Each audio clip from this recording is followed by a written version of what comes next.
Welcome to an all-new episode of SJHL Insider. Thank you so much for joining us, whether you be watching on YouTube or, of course, listening on both Apple or Spotify. We appreciate it. Lots to get into this week in the Saskatchewan Junior Hockey League. There's already been 4 games this week, plus a jam-packed weekend. 12 games on the schedule, 5 Friday, 5 Saturday, and 2 on Sunday. So a very busy week in the league. But before we get all into that, we have to give a big shout out to our sponsors. Of course, UPL, the great presenting sponsor of SJHL Insider, SJHL Weekly, and all of our SJHL programming this year. Big thank you to UPL. And of course, all of our other great sponsors: Bourgault, Cantera Seeds, Capital Auto Mall, Great Western Nutrient, RBC, Saskatchewan Construction Safety Association, Sask Lotteries, Tourism Saskatchewan, UPL, Sask Energy, SGU, SGI. Thank you so much for your support. Without your support, these shows would not be possible. We're also going to be joined by the play-by-play voice of the Weyburn Red Wings, Nick Nielsen, get his thoughts on the Wings' start to the year. Been an up-and-down start to the campaign for the Weyburn Red Wings. We'll get his thoughts on that and a very competitive Vitar Division so far this season, and what's shaping up to be a very competitive Vitar Division throughout this season in the SJHL. Let's bring in Clark Munroe. We say hi, Clark. How are we doing? Oh, great. It's a lovely week so far. Lovely week. Is it? Yeah, I think so. I think it's been a lovely week. Well, that's good. Been busy. Been some stuff going on around adjective. the league. Yes. The weather hasn't gotten bad yet. Yeah, quick, knock on wood. Knock on your table there. So, I think we're off to a decent start to the week, I'd say. I want to just say, you mentioned the weather. Today when we are recording this, also known as Thursday,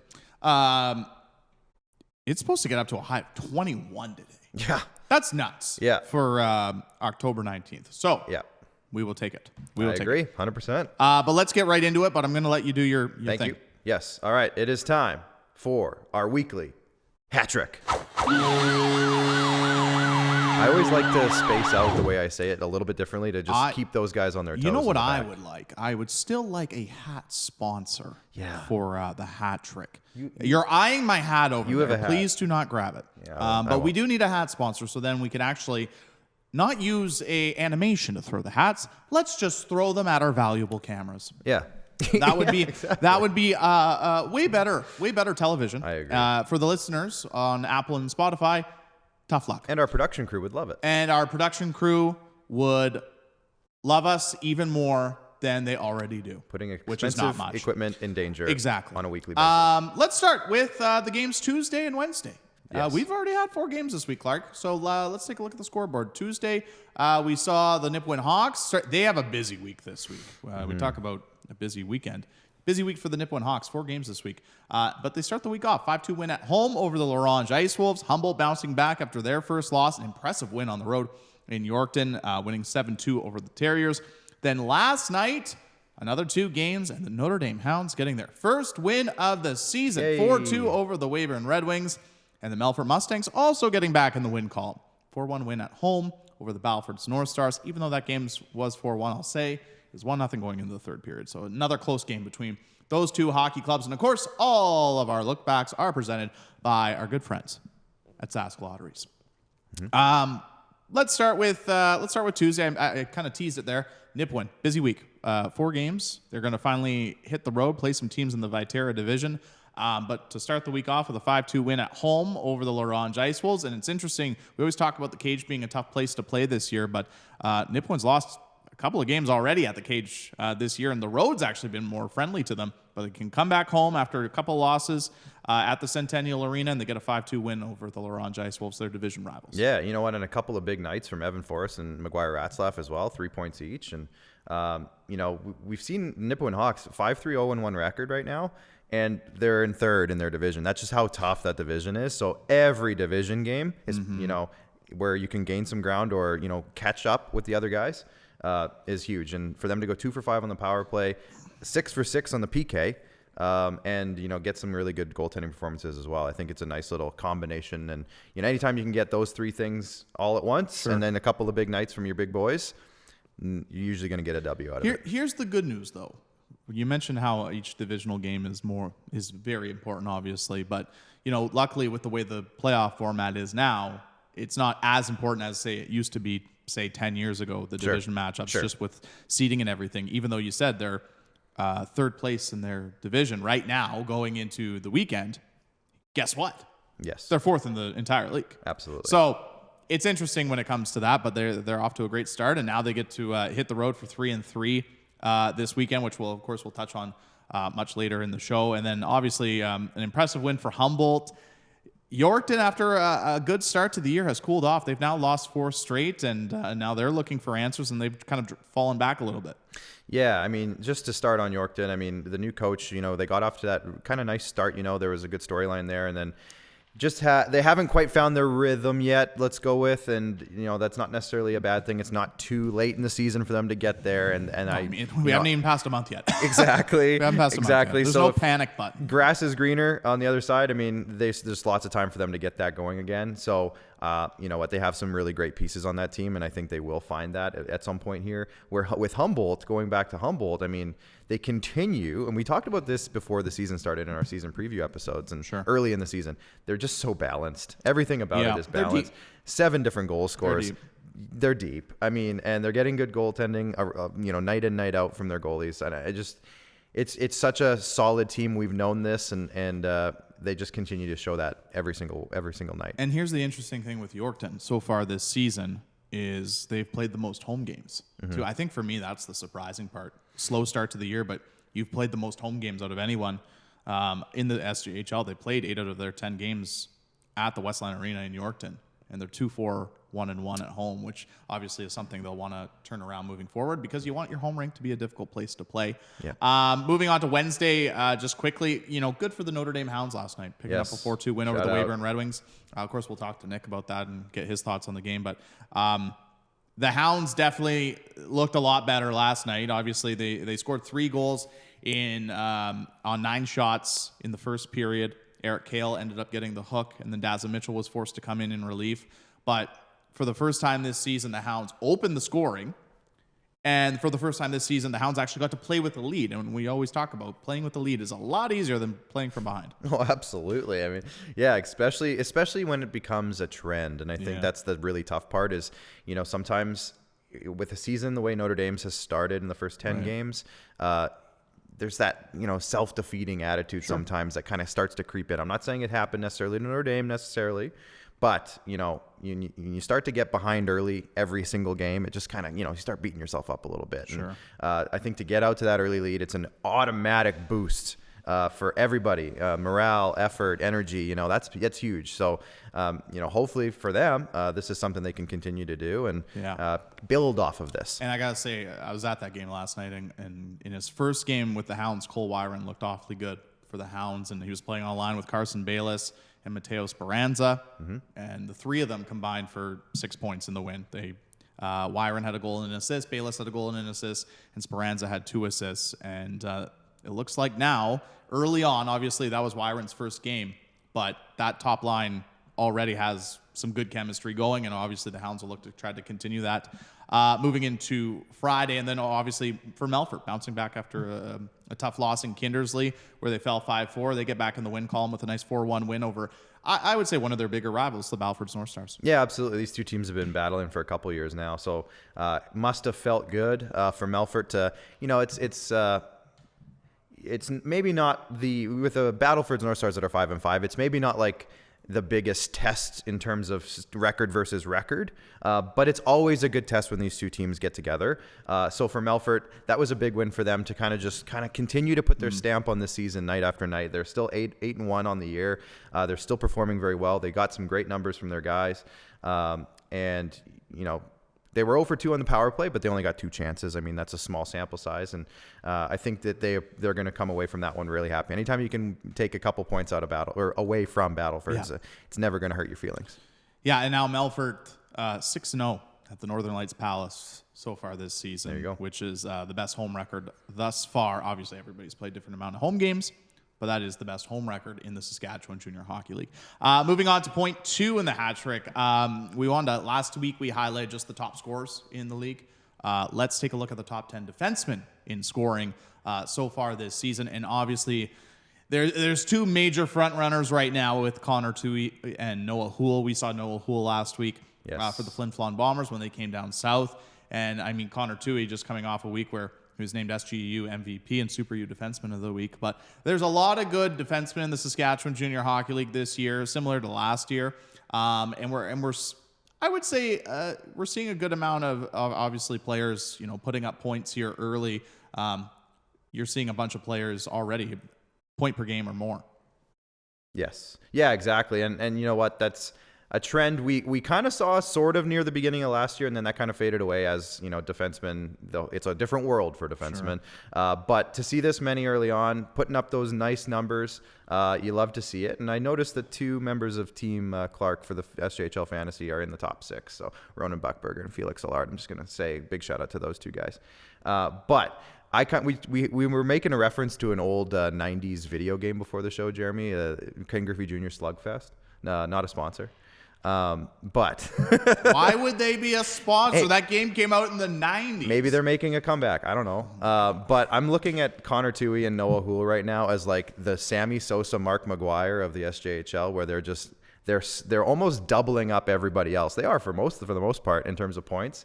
And it's like now they're in a race, and they're gonna race for the scoring title for the defenseman in the league, and that's the way I'm looking at it. So I think it's an entertaining race to start. And those guys, I mean, those are literally, we talked about video game. Those are video game numbers right there. 18 points in 8 games and 18 points in 10 games for those 2 guys. I mean, they're on good offensive teams, and they're a big reason for it. Well, and I just add, I guess, a part of it. Even talking with Rory on Monday, with how banged up the Broncos have been on the back end, especially the last couple games. Connor Toohey's been forced to play, 27 minutes, 28 minutes a night, right? So you're getting lots of ice time, and as a result, that's presenting a lot of opportunities for you to obviously earn points. Absolutely. But I'll ask you this: when you look at that list, and guys, can we put the list back up if possible, quickly? Who on that top 10 list maybe stands out the most for you, or maybe even surprises you? Well, you know what? I'll say Quinton Unreiner with Yorkton, near the bottom there in 8th. He's got 8 points in 10 games so far, and we just talked about Yorkton's early season, not struggles, but like they're probably not as good in the standings as they'd like to be after having, like you said, all the home games. So you see that number there. You see him, and not too far below him is Tyson Perkins as well. He had that big week a couple weeks ago, where he had all 5 of his points in that 1 week. And if you can get those guys to continue to help you produce as a Yorkton Terriers team, that's going to go a long way for them to get back into that win column as a unit, as a team. So I'm going to say, Quinton Unreiner, good to see him in there and putting up nice numbers for Yorkton early on. And I just want to add too, there's actually, we couldn't put it all on the graphic, but there are actually 4 players tied with 6 points when it comes to defensive scoring so far this season. All right, let's move on to the final point in the hat trick, and this one's an exciting one. Huge.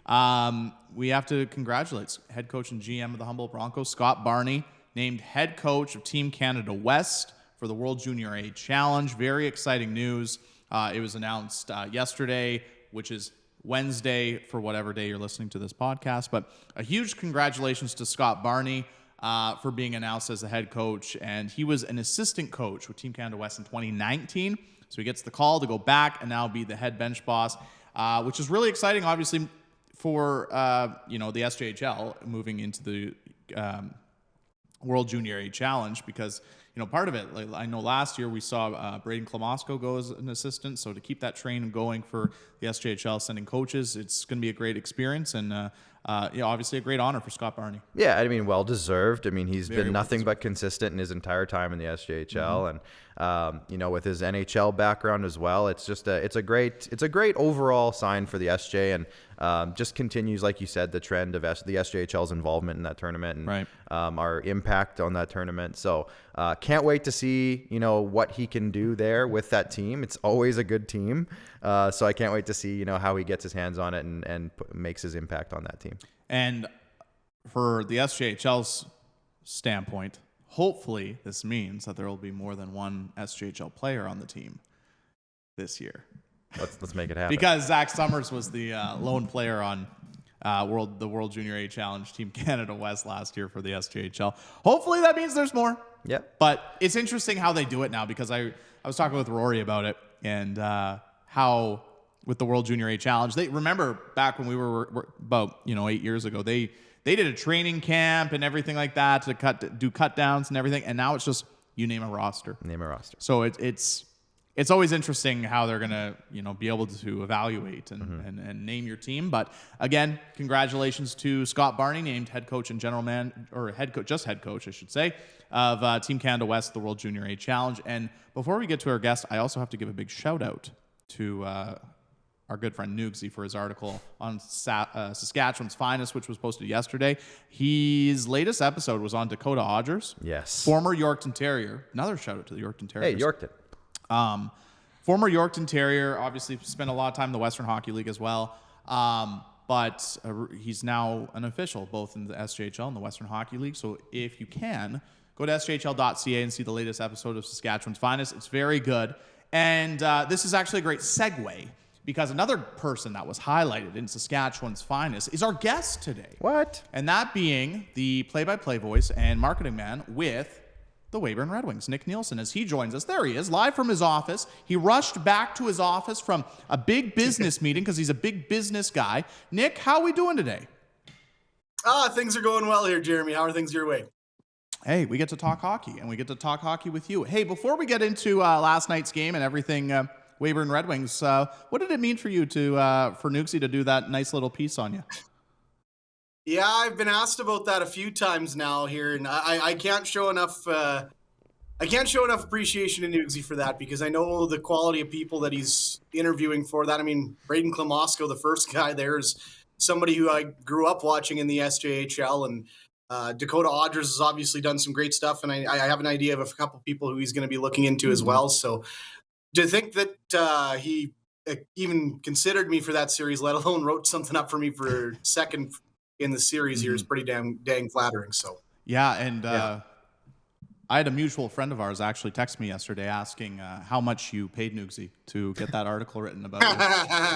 I know exactly that mutual friend. Oh, okay. You already know the joke. Perfect. In all seriousness, though, it was well deserved, and it was really well written. Nugsy's done a really good job on that feature so far. So stay tuned to sjhl.ca to see more of Saskatchewan's Finest. All right, Nick, let's talk a little bit of hockey. Obviously, tough loss last night for the Weyburn Red Wings, falling 4-2 to the Notre Dame Hounds. Obviously, you were calling the game. What'd you see it from a Wings perspective? Well, I saw right away. I saw Notre Dame come out playing really, really well. I was on the call here a little early, so I heard you guys talking about Cole Weyburn starting things off with his first game for the Hounds, and he slotted into that line with Mateo Speranza and Carson Bayless, a couple of my favorite Hounds, because I've called games for both of them, for Kindersley and for the Red Wings here. But the Hounds really, really came out to play well. Cole Weyburn was I think a really, really welcome addition to the Hounds. And my color commentator, John Preddy, who's one of our billets here in Weyburn as well, he said it as soon as Notre Dame scored. You don't want to get behind with this team, because, he can, if he gets ahead in a game, he's a goaltender who can make a difference. I know his numbers aren't showing it right now, but he is a very good goaltender in this league. And, he showed it last night. He made some real nice saves that kept Notre Dame ahead, and get behind playing, and it showed last night. The Red Wings didn't get there. I don't think they're satisfied with the effort the Red Wings put in last night, and things on the ice here, or practice today, is going to reflect that, I think.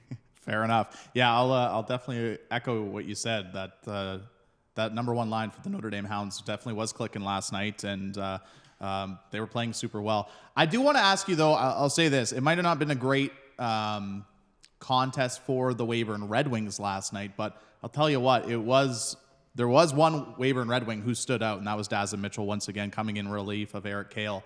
I mean, he let in one on about 20 shots, but he's been just superb so far this year. I mean, he's already won 2 SaskTel Goalie of the Week awards. Maybe just, you see him each and every night when it comes to being in between the pipes. What have you seen from Daz's game this year? Because it seems like he's just taken his game to a whole new level this year compared to last. He's been unreal this year. He started things off playing some really solid games here. And I think his strength coming into this season for the Red Wings was expected to be defense. We've got a really good defensive core in front of him. So Daza hasn't had to make the huge, gigantic saves every night like he had to last season. And I think that's been a bit of a help for him. But when he has had to, there was a game against Estevan early on this season where he made probably 7 absolutely incredible saves. There was one in Melfort where, again, in a really tight game, had no business making the stop. He has been really, really good. He's been really, really consistent. He's been absorbing every single puck, it seems like, that hits him here. His rebound control has been really, really good this year compared to even last year, and it was solid last year. His maturity around the rink has really stepped up. I mean, you got to remember, he's still only 19 years old. We get him for another season here. Daz has been unreal for the Red Wings this year. I can't speak highly enough about his game. He's definitely a calming presence for the Red Wings when he's in net this year. And I don't know, the way he's playing, I haven't seen every goalie in the league here, but the way he's playing so far, I think he's got a really early candidacy for goaltender of the year. Yeah, I'm not disagreeing with you at all, because I mean, some of the numbers he's put up obviously early on this season has been superb, and if he continues to play like that, obviously it's going to be good for not only himself but obviously for the Weyburn Red Wings. Another player I wanted to touch on with you, just to highlight, is Tyler Teasdale. We saw him last night, and he, despite obviously the loss, he had a goal and an assist last night for the Weyburn Red Wings, of course acquiring him in the offseason from the Alberta Junior Hockey League. What does it mean to acquire a 20-year-old defenseman like Teasdale, and how important he's been on that back end? And you mentioned that's the strength of this hockey team. Yeah, I think early on in the first couple of games, Tyler struggled a little bit finding his footing in the SJHL. It is a little bit of a different pace than the AJHL. Sure, it's a little bit harder checking here in the SJHL and a little bit more physical. And he's been paired up with Nick Kovacs pretty much all season here. And now they're starting to build a bit of a rapport together. Kovacs was probably one of the best defensemen the Red Wings had last season as a 19-year-old, and this year he's going to be relied on to play some real big minutes. And for him and Teasdale, I think they're a really good pair that plays well off each other, especially now that they're starting to find some chemistry. The Red Wings didn't play great last night, but Teasdale probably had one of his better games as a Red Wing. You saw him starting to rush the puck a little bit more. He wasn't doing that as early on, but now he's starting to find some confidence and starting to have a little bit more of a rapport with Nick Kovacs on the other side of the blue line for him. So he's really coming into his own over the last little bit. He's such a smooth skater. And I mean, the goal that he scored last night, it's on a 4-on-4, but he sneaks down from the blue line and you don't even realize he's there until the puck's on his stick and in the back of the net. And sometimes when he's handling the puck in his own zone, you don't even realize he has a pulse, because he's just so calm and collected when he has that puck. And I think Tyler Teasdale has been a welcome addition for the Red Wings, and I can't wait to see how he continues to improve. Yeah, and he almost had another one last night too, also at the side of the net too, which was surprising, obviously, especially as a defenseman. But speaking of defense, obviously you mentioned, I think going into this year, everyone thought the strength of this hockey team was going to be the defensive core, and the rich get richer, as it was announced just a couple of days ago that the Wings reacquired Lucas Jeffries. I mean, you saw him last year, Nick. We briefly talked about it before the game last night, but what does it mean for this Wings team to acquire Lucas Jeffries back, and what he's going to bring to this team as another 20-year-old defenseman?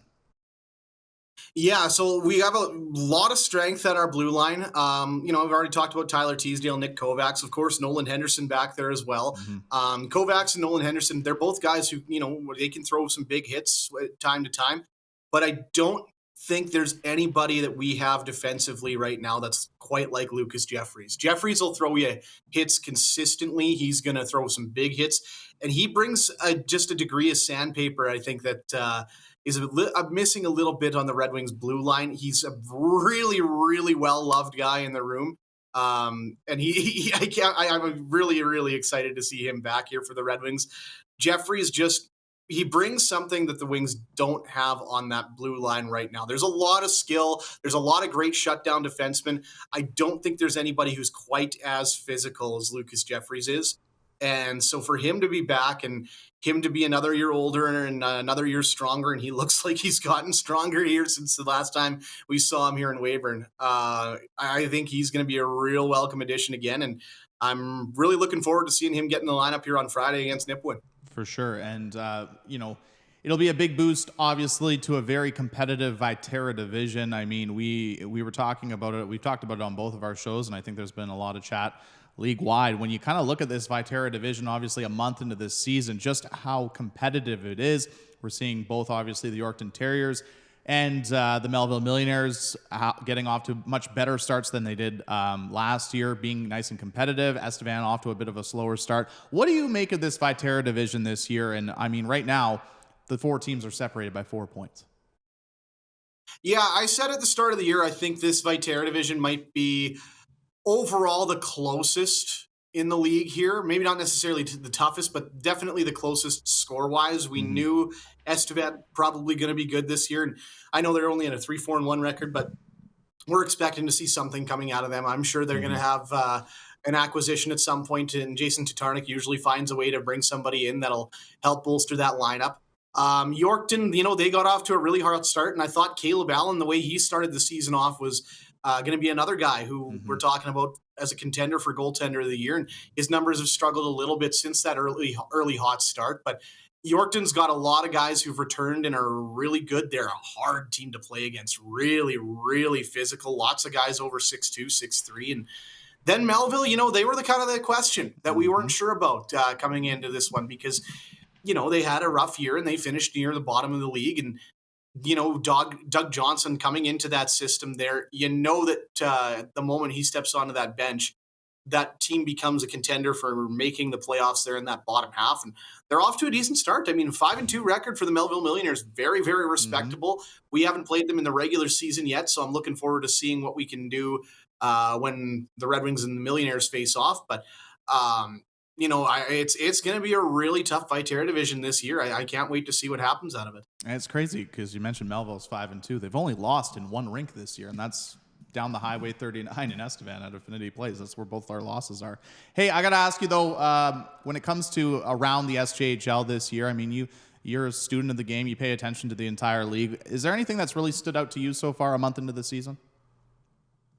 I'm really liking seeing what the Kindersley Clippers have done early on this year. Again, another team who we weren't sure where they were going to be, and they end up being the first team that beats Melfort this year. They've got some good pieces there. It's nice to see that they're starting to turn things around a little bit. I'm kind of liking the bit of, I won't say changing of the guard, but it's something similar to that. Red Wings got out to a hot start. Kindersley gets out to a hot start this year. Yeah. Melfort obviously out to a hot start. You see your Flin Flons and your Humboldts. So, we kind of expected them to be at the top of the league near the start of the season. But there's a lot of teams now who they've had some struggles for a few years, and they're starting to turn that corner and starting to be the more competitive teams in the league. What really surprises me in La Ronge is their slow start. I had them starting things off better than they have. I had a lot of faith in Topher Chirico, and I think early on in the season here for the Ice Wolves, they've been able to put the puck in the back of the net really, really well, but have had some trouble keeping out of their own. That's probably the biggest surprise for me because I think that is a talented team compared to what they've showed early on. But yeah, there's been a couple surprises here. More than anything, I'm excited seeing that some of the teams who've had some struggles over the last little while are starting to turn that around a bit. Yeah, and it's super competitive, and that's what we want to see across the Saskatchewan Junior Hockey League. Final thing for you, Nick. Obviously, not only are you the play-by-play voice of the Weyburn Red Wings, you are the marketing man for the team as well. Anything you want to plug before we go? Hey, we got a Snowblower Raffle going on right now. There you go. Tell us all about it. Give me a phone call or an email. $20 gets you a ticket if you're in Saskatchewan, of course. We got 3 prize draws. We got a Red Wings hockey bag for third place, new set of luggage for second, and a brand new snowblower that we're all raffling off here October 28th. Awesome stuff, Nick. Well, always a pleasure. Thank you so much for taking your time to join us today. We really appreciate it. Enjoy the games this weekend, bud.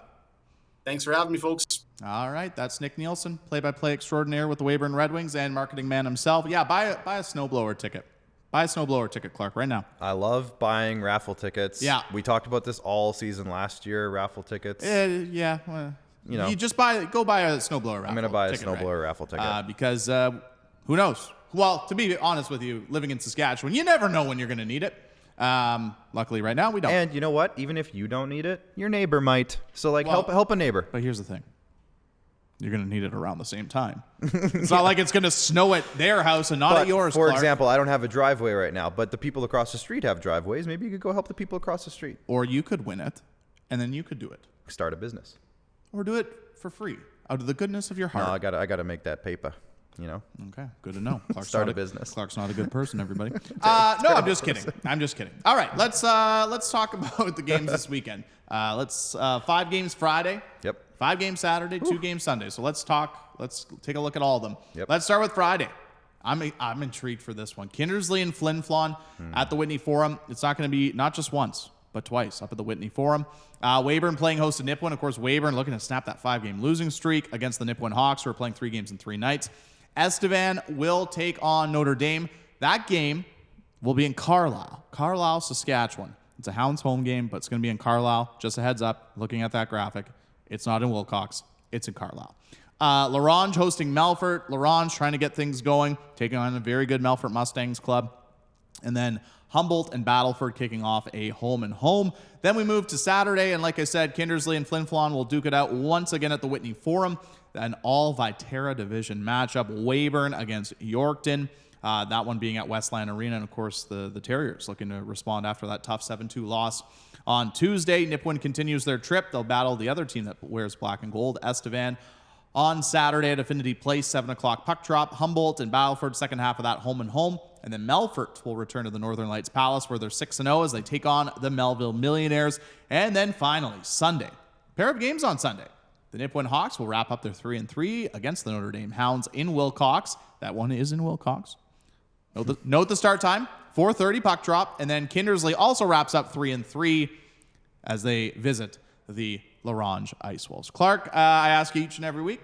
It's time. Pick your game of the weekend. Yeah, now last year during the show, I would have probably picked like 3 games.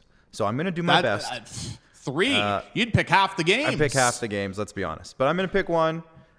Stick with it. Saturday night in Estevan, the Battle of the Black and Golds. You kind of mentioned it during your rundown.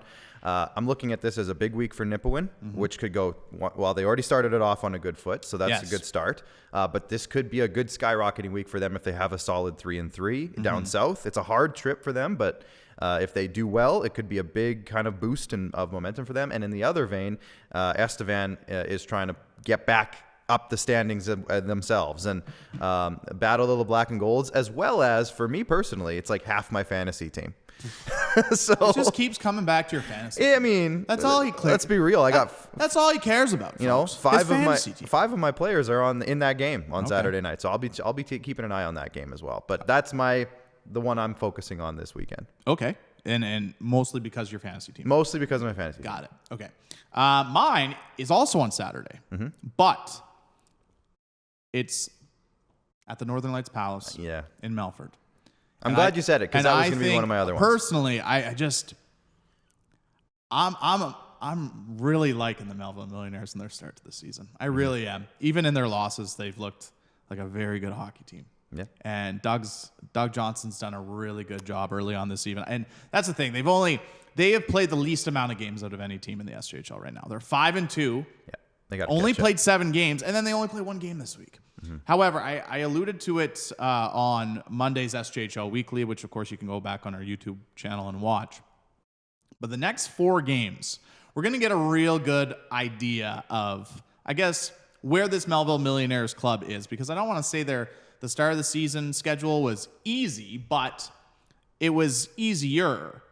Not much for travel, a lot of games at home. But now the next 4 games, you have Melfort Saturday.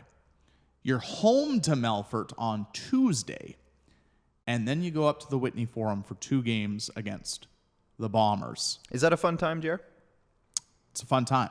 And then you actually, those 2 games against Melville is part of a 3-3 when you wrap up the 3rd game also at the Mel in Larange. Okay. So really the next 5 games are a really good measuring stick for this Melville Millionaires club. 100%. And it's going to be a really, really big test. So I'm really excited to see that, because I want to see Melville go against one of the top teams here early and see where exactly they are, because obviously you just sweat the Yorkton Terriers. You've beaten Estevan at home. Unfortunately, you've lost 2 games at Affinity Place, both by 1 goal. You've beaten the Larange Ice Wolves.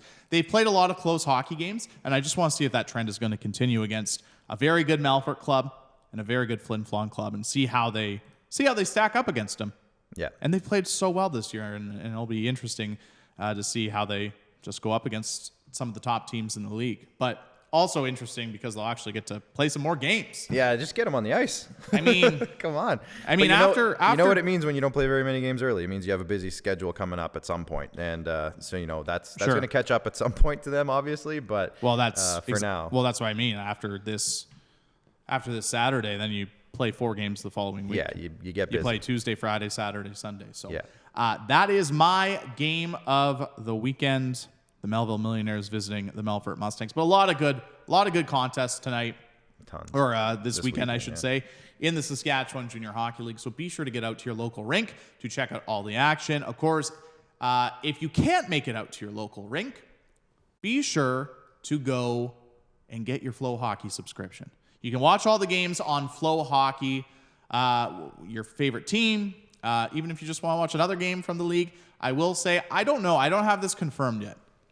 So maybe I shouldn't say anything, but I'm not sure if there will be a Flow Hockey stream for Friday nights in Carlisle for Notre Dame and Estevan. TBD, pay attention to the SJHL social medias, and I will let you know, and we will let you know if there is a Flow Hockey stream for that night. But you can stay up to date with everything in the Saskatchewan Junior Hockey League by following our social medias. Like us on Facebook, follow us on X, formerly known as Twitter. Follow us on Instagram, TikTok. Subscribe to the YouTube channel. We are well over 1,000 subscribers right now, so thank you so much. And steadily climbing. So shout out to the SJ fans. Steadily It's easy. climbing. Yeah. It's easy. I think done. everyone's just discovering how easy it is. All you got to do is, grab your keyboard, type in your Gmail account. Everyone's got a Gmail these days. Yeah. Type in your specifically Gmail. for types.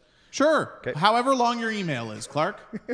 You type your Gmail in, Yeah. and then you sign in, and then you click subscribe, and it's free. And it's a big red button. And it's a big red button that can't miss says it. subscribe. Yeah. So Yeah. I think people are just catching on just how easy it is. And they're doing a great job. And So you're doing thank a you. great job. Thank We're you well all. over 1,000 subscribers. Keep it up. Also, big shout out to all of our great sponsors here at the Saskatchewan Junior Hockey League. Of course, UPL, presenting our shows each and every week. Big shout out to UPL. But of course, all the other great sponsors: Bourgault, Cantera Seeds, Capital Automall, Great Western Nutrient, RBC Saskatchewan Construction Safety Association, Sask Lotteries, Tourism Saskatchewan, UPL, Sask Energy, SGU, SGI. Thank you so much for your support. Without your support, these shows would not be possible, and we wouldn't be able to provide great coverage of the Saskatchewan Junior Hockey League to you, the fan, the viewer, the listener, wherever you are ingesting this content. Nice. Digesting? I don't know. All It's of been it. a long show. Congesting? No. Wrong. Clark, before we go, final words, final thoughts? 12 games. Yeah. So anytime you have 12 games in a weekend, just saddle up. And that's not a Melfort Mustangs or Humboldt Bronco pun. It just came out that way. But a lot of hockey, Flow Hockey. Get your tickets. Get to the rinks. Attendance has been strong early on in the season across the province. Very exciting. Just keep that support coming because honestly, these communities have always been great, and it's great to see. I think a lot of people, when we were in Estevan, Jer, I'll keep this short, but when we were in Estevan, we were talking to somebody who worked at the rink and worked for the building, and they said it's starting to feel like people are starting to feel a little bit more normal again in terms of their lifestyle and going out and getting out into the community a little bit more to take part in these events, and it's great to see, and I love to see that feeling of normality come back a little bit, and let's see those rinks packed. And like Clark mentioned, go out to the rink, get your 50-50, get your Snowblower Raffle tickets if you're in Weyburn at least. Or I guess you don't have to be in Weyburn. You can be anywhere in Saskatchewan. Support your clubs. L'Orange has their sportsman dinner coming up actually this week. Yeah. Is it this week? Yes. Quick, stall, Clark. I think so, Jeromy. I think it's this week. Because when we were talking to Braden Malsbury on the show last week, I believe he said it was coming up in the near future. Why are you talking like a robot? I was trying to. It is this Saturday. See, we knew it. Well, I did. We got it. Their sportsman dinners this Saturday. Reach out to Braden. Yeah, get in there. There might still be some tickets. Andre Waugh. Before we go, you want a quick funny story from last night in Weyburn? 100%. I almost won 50-50. How do you almost win 50-50? I was a number off. Oh, okay. I was like 2 numbers off. You had the same amount of winning as somebody who was 6 numbers off. I know. You're 1 number off, but it was very frustrating. So the guy next to you won it then, or somewhere near you. Yeah, it would have been the person after me. Yeah, person after you. Yeah. Isn't that a kick in the junk? Yeah, especially considering. Was it a good one? What? The number, was it a good number for 50-50? Like the winning number? The ticket amount, the winning prize? Yeah, I think it was about $750. Would have been nice. And the funniest part was, I don't know the gentleman's name who was selling, the volunteer that was selling the 50-50s in Weyburn, but I was doing color commentary for our good friend Jamie Neugebauer last night. And I just made eye contact with the 50-50 seller, and then I just pulled out my 20, and he came over. I gave my 20. He knew I was doing a broadcast. He handed me the machine to put in my phone number, and then he ripped off the ticket, and you could just see him mouth "good luck." Yeah. And then I said thank you, but not saying any noise. I wish you would have done it on the air. Just done it on the broadcast. Just said thank you. Hey, I'll get $20 of 50-50s, please. Like mid-play. I'm sure Nugsy would have loved that. He probably would have bought in. He probably would have had the conversation. Yeah, he would have enjoyed it. Anyways, that's just a funny story. So get out to the local rink, have some fun, get your 50-50 tickets. If you can't make it to the rink, get your Flow Hockey subscription. That's it. That's all I got to say for this week on SJHL Insider. Thanks so much for tuning in. Thanks so much for listening. And 12 games this weekend. So get out to your local rink, support your local team. If not, watch it on Flow Hockey. And most importantly, though, enjoy the games this weekend, everyone.